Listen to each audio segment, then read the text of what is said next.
जरा माझं ऐकून घ्यावं, कालच्यासारखं नको. मी तुम्हाला तुम्ही निवेदन केलं त्याच्याबद्दल मी बोलतोच, परंतु आपण माझ्याकडं 2014 साली शेवटच्या टप्प्यामध्ये कॅबिनेट मंत्रीपद आलं होतं, बस 2.5-3-4 महिन्याकरता आलं होतं.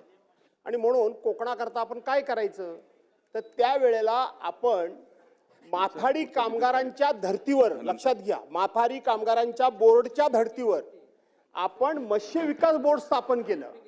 का केलं, तर आपण आता सांगितल्याप्रमाणे 1 जून, आपण 23 जुलै बोललात, माझं लक्ष होतं, पण माझ्या माहितीप्रमाणे 1 जून ते 1 ऑगस्ट असेल तर बघा तुम्ही, कन्फर्म करा, परंतु 1 जून ते 1 जुलै आपण मासेमारी बंद करतो. त्यावेळेला राधाकृष्ण विखे पाटील साहेब, या मासेमार बांधवांना काय उत्पन्नाचं साधन आहे? काही उत्पन्नाचं साधन नाही. दुसरी गोष्ट, हे मासेमारी बांधव ज्या वेळेला समुद्रामध्ये जातात, भरपूर मासे मिळाले मंत्री महोदय, तर बाहेर आल्यानंतर त्या मासेचा दर पडलेला असतो. कमी मासे मिळाले तर दर वाढतो, तो त्या मधल्या दलालाला दर मिळतो. ह्या मासेमारी व्यवसाय करणाऱ्या लोकांना फार काही मिळत नाही. आणि म्हणून आपण हे माथाडी कामगारांच्या धर्तीवर बोर्ड असं केलं की आपण जे दक्षिण भारतातून मासे येतात, रहू, कटला वगैरे बघा, परेळला येतात, जाऊन एकदा पहाटे भेट दिली तर बरं होईल. तो बाहेरून येणारा सगळा मासा, त्याच्यावर आपण रॉयल्टी बसवली. पंचतारांकित हॉटेलला बासा वगैरे असले काहीतरी मासे येतात बघा, त्याला आपण रॉयल्टी बसवली. आणि ती रॉयल्टी सरकारी मत्स्य विकास बोर्डाच्या माध्यमातून वसूल करून ती मच्छीमारांना देण्याचा कायद्यामध्ये तरतूद केली. नुसतं वरवर घोषणा किंवा आपण असं काही केलं नाही, तर कायद्यामध्ये तरतूद केली. आणि दुसरी गोष्ट, मच्छीमार बोर्डाची मुंबईमध्ये कुठेही जागा नाही, कुठेही नाही. ते एकदा समुद्रात गेले की 8-10 दिवसांनाच आतमध्ये असतात. आजारी पडले, उलटी, खोकला, ताप आला, त्यांना काही डॉक्टर जाव्याची सोय नाही. ती बोट ज्यावेळेला किनाऱ्याला येते त्यावेळेला कोण आजारी असतो त्याला किनाऱ्यावरच ठेवतात आणि बाकीचे मासेमारी करणारे ते तांडेल बिंडेल जे काय असतात, खलाशी वगैरे, ते निघून जातात. आणि म्हणून आपल्याकडे त्या ठिकाणी भाजीपाला मार्केट करता म्हणून नवीन इमारत वाडी बंदरला त्या काळामध्ये होत होती. मी 2014चं सांगतोय. त्यातला एक फ्लोर आपण ह्या मत्स्य विकासाकरता कायद्यामध्ये आणि त्या बोर्डाबरोबर चर्चा करून सरकारी नियम म्हणून आपण त्या ठिकाणी ठेवलाय. त्यानंतर मंत्रिमंडळामध्ये मला संधी मिळाली नाही. आपण कोकणातले मंत्री आहात आणि म्हणून माझी आपल्याकडून अपेक्षा आहे की आपण ह्या बोर्डाची पाहिजे, माझी गरज असेल तर मला बोलवा, न पेक्षा त्या बोर्डाची काय माहिती आहे ती संपूर्णपणे घ्या. त्याचबरोबर त्या भाजीपाला इमारतीमध्ये जागा जर तुमच्या कारकिर्दीमध्ये आता ते बांधून झाले की मला माहीत नाही, परंतु झाला असेल तर एक फ्लोर त्याच्याकरता ठेवला होता, तो ताब्यात घ्या. आणि तशा प्रकारचं काम जर तुमच्या हातून झालं तर खूप मोठं काम होईल. आणि म्हणून या निवेदनाच्या निमित्तानं माझी सूचना आहे, या बोर्डाचा पुनरुज्जीवन आपण करणार का? मंत्री महोदय, नंतर पॉइंट ऑफ व्ह्यू नंतर. अध्यक्ष महोदय, आमच्या ज्येष्ठ सदस्य भास्कर जाधव साहेबांनी अतिशय महत्त्वाची आणि अनुभवापोटी माहिती आम्हाला दिलेली आहे. त्यांच्या नेहमी चांगल्या सूचना असतात अध्यक्ष महोदय. त्यांना वाटत असेल की मी त्यांचं ऐकत नाही, असं नाही अध्यक्ष महोदय.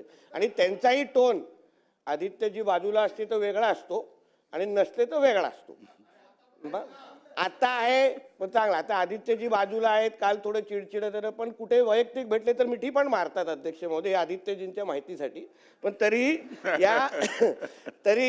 या एकंदरीत तुम्ही जी काय सूचना तरीही आपण जी काय सूचना जाधव साहेब आपण दिली अतिशय महत्त्वाची. आणि मी आपल्या समवेत ही मीटिंग लावेन, कारण आपला अनुभवाचा फायदा आम्हालाही पाहिजे आणि कोकणालाही पाहिजे आणि प्रामुख्याने मच्छीमारांना पाहिजे. आणि या दृष्टिकोनातून काय निर्णय घेता येईल निश्चित पद्धतीने आपण त्या दिशेने चालू. धन्यवाद. चला, एक निवेदन आहे, एक निवेदन आहे, नाही निवेदन पण आहे, नाही हे निवेदन आहे, नाही घोषणा आहे.